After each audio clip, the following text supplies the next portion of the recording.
we are being systematically lied to on an institutional, media, and political level about Jeffrey Epstein.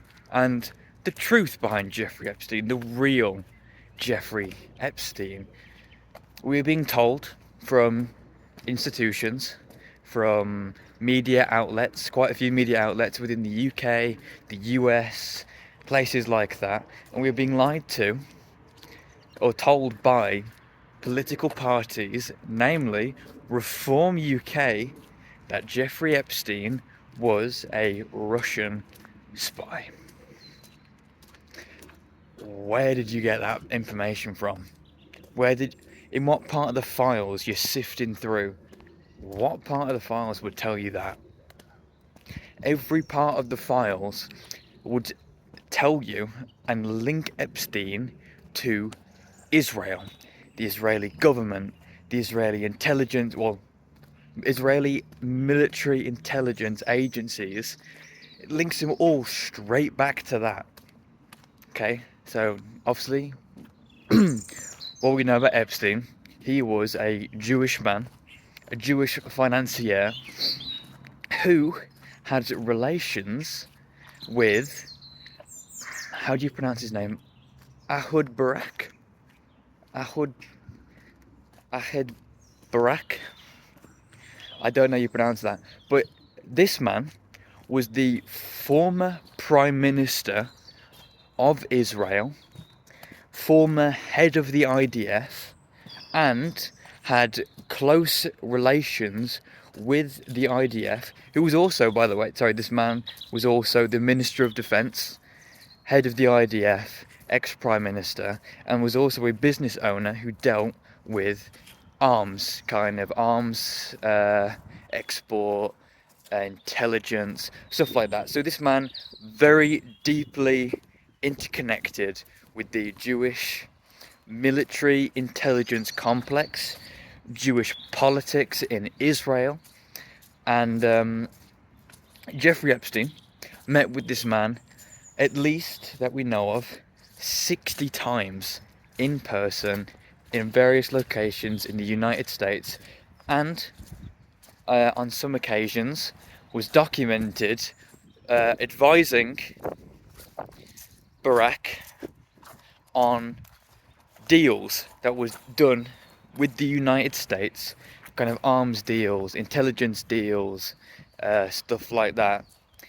And he was aiding and abetting the Israel side. He was aiding and abetting Israel. So this American citizen is aiding and abetting a Israeli Prime Minister,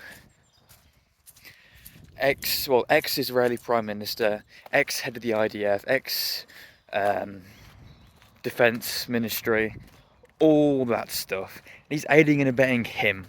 So he's helping the Israeli government at the expense of the United States, which is the country he's from.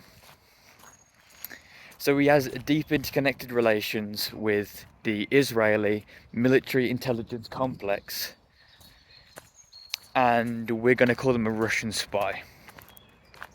Alright, that makes complete sense. I mean, Epstein's ex-wife's father was a Mossad agent. Epstein had posed up some of the most powerful people in the world, in some of the most powerful countries in the world, and would blackmail them. Why do you think Trump's so eager to go to war for Israel? Because of all the shit they have on him. If this is some of the stuff that's coming out now about Trump, and there's more to go, no wonder he's so eager to go to war with Iran. No wonder he's so eager to help Israel, and why he wants to keep Israel close to the United States. Because they are in control. Okay, Israel is in control. They have control of the United States, they have leverage over the United States, they have influence in the United Kingdom, and mainly that influence is seen, actually, coming from Reform UK, who Richard Tice has been massively pro-Israel publicly for a very, very long time. So is Nigel Farage, and Nigel Farage has even come out and said that Epstein was a Russian spy as well. He is also getting in on that lie. What for? Who are we lying to right now? No one believes this. Everyone who has common sense, who can read and isn't a retard, has gathered from the files that Epstein is an Israeli agent, or at least a pro-Israel Jew who is working very closely with the government, was working very closely with the government to aid Israel, for Israel. What else would he be doing? Okay, why would he? Yeah, he's a Russian agent. Let's go with that. Because he's not helping out the Israeli government. Was not helping out the Israeli government. Was not posing up photos of the most powerful people in the world, of which these countries, who these powerful people belong to, are so pro-Israel. The UK, the United States, places like that. And it's like, where have we got this from? Well, I know where we've got this from. We've got this information from the Jews. Pro-Jewish institutions, people that are believing this bullshit, or where it is aiding their political mission or their political agenda, which for reform, it is centre-right, pro-Israel politics. That is what the centre-right of politics is, especially in the UK. It is pro-Israel, anti-Hamas, anti-Palestine. So it is helping their agenda by being so pro-Israel. They are tapping into that voter base, that kind of further to the right Tory base who love Israel and all this stuff. So it's most likely for that. They're kind of, trying to buy into votes. But then we also have major news outlets in the United States who are run or kind of influenced by Jews who are saying this. Sky News is saying this. Sky News is pushing this story. Sky News is saying other things about the files and Epstein that don't really make that much sense. But then you look into it and you go, oh, well, Sky News is run by a Jew. So it's obvious. But why on earth would they be trying to cover this up if there's actually nothing wrong, there's nothing weird behind the Israeli government. There's nothing weird behind Epstein, but we'll completely peddle a different story and sell you that. Why? If you have got nothing to hide, why are you peddling a distraction? Why are you peddling obvious bullshit? Take that how you will. Take that how you will. It's just so odd. They're not even doing that good at a job at hiding it anymore. To be honest, 60 times with this guy, ex-Prime Minister. Because, Netanyahu's come out and said, the big Yahoo, he's had to come out and, kind of squash these rumours and go, well, no, actually, Epstein never worked for Mossad. He never worked for the Israeli government. He had connections with Barak. Well, always call him Barak, I can't pronounce his first name. He had connections with Barak, which actually proves the opposite, that he is anti-Israel because he's working with this far-left nutjob who hates Israel. But this guy, who is apparently so anti-Israel and far-left, served in Netanyahu's cabinet as his Minister of Defense. Rewind. So this man, who had strong connections to Jeffrey Epstein, this relationship proves that Epstein actually did not work for Israel. It's actually the opposite. He worked against Israel because he's working with, aiding and abetting these far-left, anti-Zionist, anti-Israel politicians in Israel. So because he's working with them, he actually hates Israel, so he couldn't be working for them. But this man served in the big Yahoo's cabinet. And the big Yahoo is kind of the, proper Zionist, proper all for Israel nationalism, far-right Israel nationalism. That's what his party's all about. That's what he's all about. So why is this man served in your cabinet?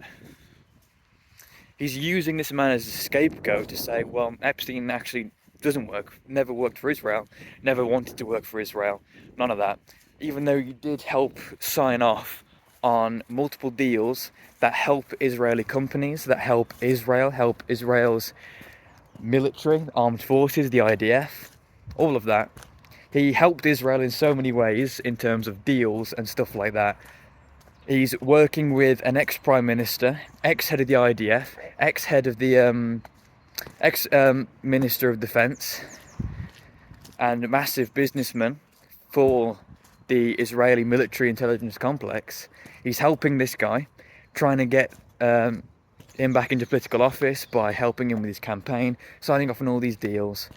And this man served under Netanyahu, and Netanyahu is saying, well, because he's worked with this guy, he actually hates Israel because this guy is so anti-Israel, he's such a far-left socialist that he hates Israel, stuff like that, so he's actually against Israel. But he served under the big Yahoo. So this deflection isn't that good. That's what we're seeing from these institutions, these political parties and all of that. All these deflections, all these lies saying that Epstein was a Russian spy, or that because Epstein had relations with a socialist guy in Israel, you know, that means he hates Israel. So he can't be working for Israel. It's all just so obvious. Obviously lies and bullshit and distractions away from the true Jeffrey Epstein, which the reality is that he was a Jewish supremacist man who hated people that weren't Jewish, loved Israel, loved the Israeli government, and wanted to help the state of Israel. It's so obvious, and he helped Israel through lucrative deals that he would help sign, or kind of help in the background fund all this stuff, and then also get dirt and leverage and blackmail over some of the most powerful people in the world for Israel's disposal. And it's so obvious what they're doing. They're deflecting, they're lying, they're trying their best to keep this under wraps, to keep this underground, but it's not working. People are noticing, people are seeing through all of this, and it's just going on to further prove that having Jewish influence in your political system as a nation is toxic. It's bad. It needs to be expelled. The influence needs to be expelled. That's all I've really got to say, to be honest. Just wanted to bring some light and attention to the story, some of the lies, bring some of the facts, give my views, stuff like that. So thank you all so much for watching, and tune in for the next one.